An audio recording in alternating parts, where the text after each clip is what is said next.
branding is kind of a superpower if you think about it. If you do it really well and you tap into like all the tools that you have strategically, execution wise, if you like tap into consumer psychology, consumer behaviors, all that type of stuff, it can be super powerful. You're listening to Marketed by AHBC Group. Hello and welcome to Marketed, the podcast that inspires and guides authentic entrepreneurs to build the soulful brand of their dreams and lead a purpose-driven business. I'm Anne-Héloïse, the host of this podcast and the founder and brand builder-in-chief at AHBC Group, a branding agency based in Miami, Florida. Well, Happy New Year, everyone. I'm so happy to be back on the podcasting thing because I haven't recorded a podcast in, I think, over 2 months. And that's really something that I want to focus on this year because I find that it brings me a lot of clarity in my work. And I think there's so many topics that I know that I want to cover about marketing and branding. And yeah, just really enjoy it. And just to give you a little bit of an update, we've also been growing the team. So I'm getting a lot more help now. So it's been a whole thing, like putting all the processes in place, and it's an organization. But now that we've gotten through everything, like setting up everything, training people and all, I feel like I can have a lot more time to focus on things like that. So I'm super pumped about that for 2023. That was just a little life and agency update. And by the way, let me know in like the Instagram comments maybe about this podcast in case you would want to kind of know maybe a behind the scenes of the agency life, how it works for us, like a specific process, what our days look like or stuff like that. We do it every day, so we don't realize, but maybe I think that can interest some of you. So feel free to let us know about that. So the topic that I want to cover today is the dark side of marketing. I don't know if that's a clickbaity title, but yeah, basically I was thinking of this thing that, you know, how people sometimes will say like, oh, it's just marketing. And I hate hearing that sentence. And as a marketer and like brand builder, I used to feel kind of like not ashamed, but kind of like, oh yeah, you know, I work in marketing, and feeling bad about working in that field. Like it's somehow like superficial. Basically, I feel like some people have the assumption that we spend our days telling lies and making stuff up and just designing cute stuff for Instagram and selling useless stuff to people who don't need it and who can afford them. And I guess that is a thing if you're looking at things very negatively, and that it does exist. But I just want to kind of say that that is not marketing. Actually, that is not good marketing in any case. Yeah, that's just for me what is like the dark side of marketing. I want to kind of like tell you more about the good side and how I view marketing and branding, so we can all align on what we mean by we do marketing and we do branding. Basically, I think this thing comes from the fact that branding is kind of a superpower if you think about it.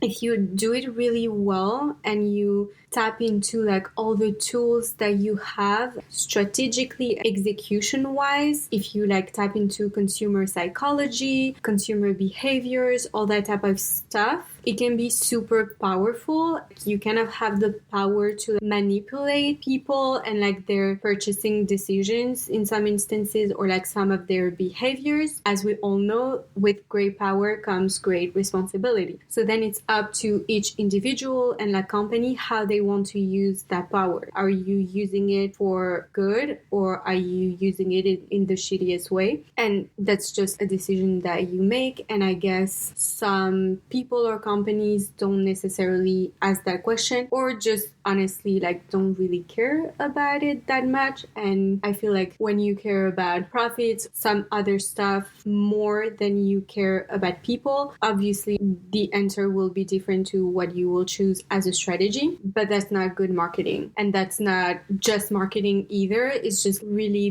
bad marketing. Because if we bring it back to the root of everything, and if you've listened to the other podcasts, you know that I think I repeat that in every episode, but I'll say it again. So with marketing, the 4 P's are your products. So that's your product, offer, service, price, distribution, and promotion. So distribution is place. So the first one, and the first one that we work on in a marketing strategy, is product.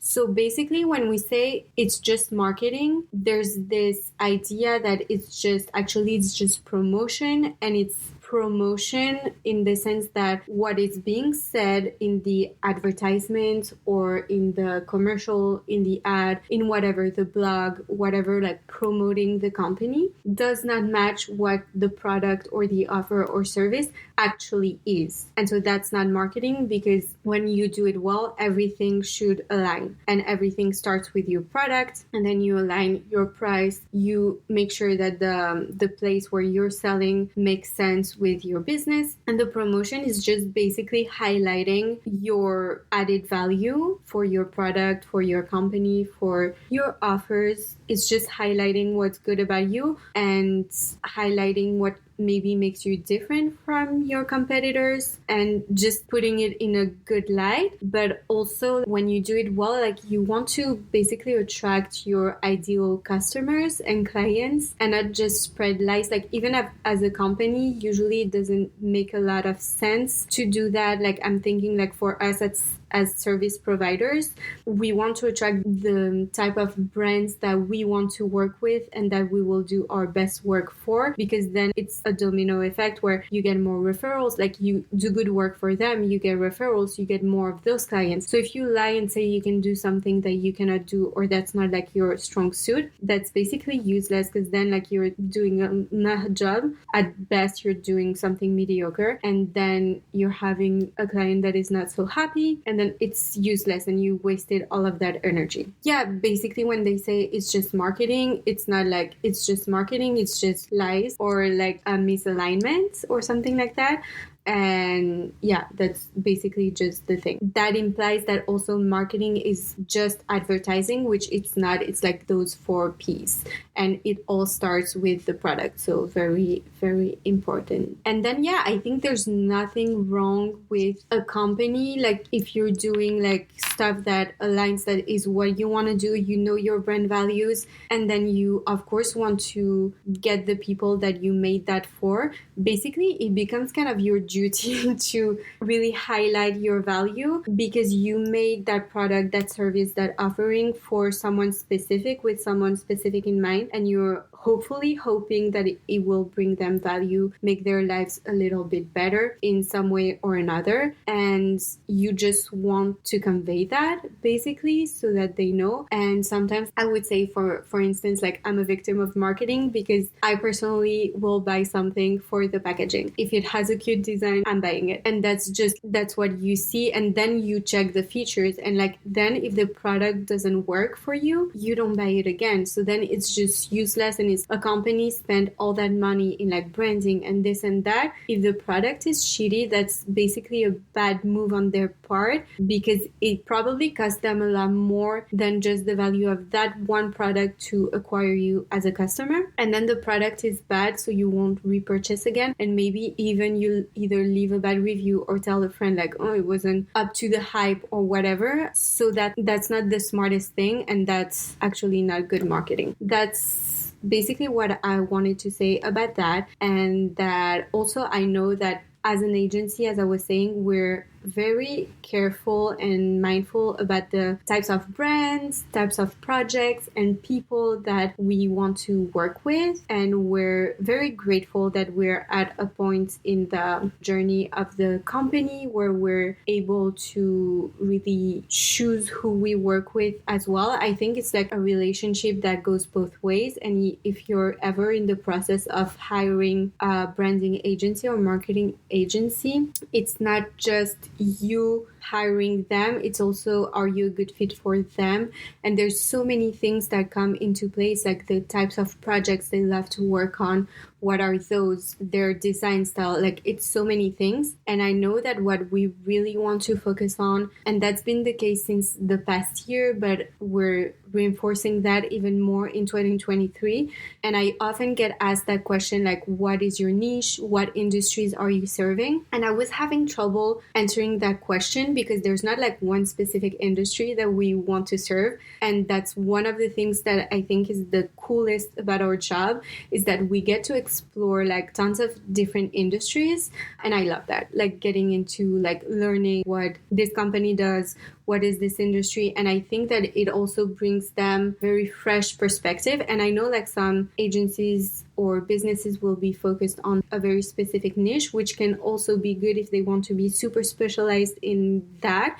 And some brands will prefer that because they have the knowledge of the market. And there's definitely knowledge that we have a lot more work to do, like when getting to know a brand when it's in a new industry. But also I feel like it gives us a fresh perspective, and sometimes like we get an idea for a client based on another thing we did on a completely different project, or we had done that research for a completely different industry, and it gives us an idea. And I feel like one of our strengths as a branding agency is helping clients like really position themselves like really well in their market, and then having a unique brand personality. For it to be unique, it has to be distinctive, but sometimes it's hard to think out of the box if you keep repeating the same thing for the same types of brands, and it's like always the same. So like you kind of have your recipe and that's it, and like you not copy paste for every client, but that's your strong suit would be elsewhere. But for us, I think like we spend a lot of time on that, like really trying to position them really well and working on a brand personality that is very unique and distinctive. And then the brand identity would be that same way as a result. And yeah, I think so that's super, super interesting. And moving back onto the question, which is like what industry we work on. So we don't have one specific, and really we want to work with purpose-driven businesses. And that can literally be, I think, any industry, like most industries.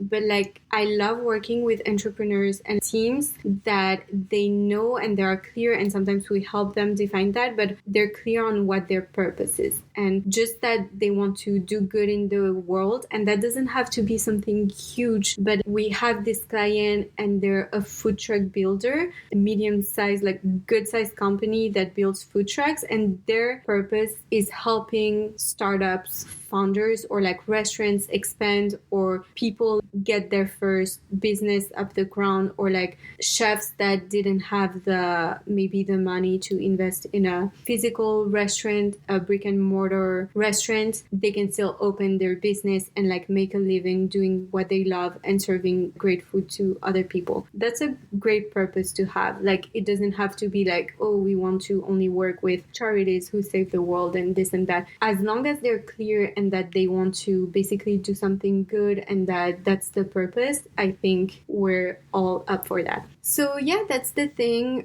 Basically a short and sweet one for today. And yeah, I just want to encourage, I think, all marketers, business owners to be really mindful coming into the new year about their marketing, and the core of it being their offer. And so does what you say to the world basically align with what you're offering with your offer? And if not, maybe there's a disconnect. And oftentimes we see it as a disconnect also with people doing great, like they're doing great work and constantly over exceeding expectations, and what they're putting out to the world doesn't reflect that. And we're the first ones to do that. Like sometimes we'll post like about super cool projects we've done like months later because we didn't have time, or we didn't have time, but like we didn't prioritize that. And so those are the people we want to help when there's a misalignment. Sometimes it's the other way around, when you invest more in your customers and your products, which is like great marketing, but you don't invest that much in like promoting yourself. And sometimes it can feel like not very humble, but like you're also like you're doing a disservice to yourself as a business. And I'm telling that to you, but really telling it to myself basically, and also to the world, because like if they don't know how great you are and how you can serve them, you can help them. If your product or your offer is that great, and I'm sure for a lot of you it is, you should just tell them, like just really make sure that it aligns. And I think every year or two in the cycle of a company, especially when you don't have a huge marketing team, each year or two, like your services, your vision kind of evolves, and then you kind of need to revamp that and make sure like everything still aligns. Just like with you as a person, I think it's the same. Like you change, you evolve, and do your actions at that point align with what you want to be, the people you want to attract. It's exactly the same. So when there's that misalignment in that sense and on that way, that's where also we come in and we make sure that you are really highlighted and really that we bring light to all the good stuff that you're doing and offering. And so, yeah, do you feel like you're basically meeting or exceeding your customers and clients' expectations and the expectations that you create? And then it's great. Like if you're meeting them, that's perfect. If you're exceeding them, good. If you're exceeding them by a lot, maybe you need to review some of your branding and marketing, because maybe something isn't clear and you could potentially like get a lot more business or like grow your business in other ways. And if you're not meeting them, then you also need to review something. And either like you don't want to be like, yeah, we just do this mediocre product for you and it's not the most cheap, but it's not the most expensive, but no one will, that sounds very boring. So you just need to review your product or your service then, and or maybe that's not like you just don't have a passion for it and you shouldn't do that. Well, that sounded depressing for the end, but yeah. So yeah, basically just go into 2023 kind of asking yourself those questions, and probably you already have, but I'm curious to know what you think about what you're currently doing. And also next time you say it's just marketing, you'll think of me, and hopefully you won't say it's just marketing, but say it's bad marketing, it's instead, or like this is the dark side of marketing. That's it for today. Thank you for listening to Marketed. I am your host, Anne, and I hope that this episode brought you value. If you've enjoyed this episode, it would mean a lot if you could take a few minutes to rate and review the podcast. It's super encouraging for us. And follow along at AHBC Group so we can stay in touch, and so you can let us know if there is a specific topic that you'd like us to cover in future episodes. Talk soon.